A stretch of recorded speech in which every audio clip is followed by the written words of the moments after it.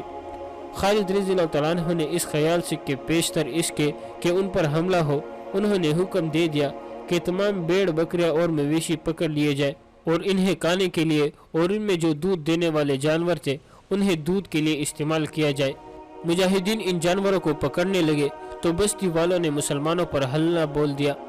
غسانیوں کے گھوڑے اچھے تھے اور ان کے ہتھیار بھی اچھے تھے، لیکن مسلمانوں کے آگے زیادہ دیر نہ ٹھہر سکے۔ خالد رضی اللہ تعالیٰ عنہ نے چراگاہ پر قبضہ کر لیا۔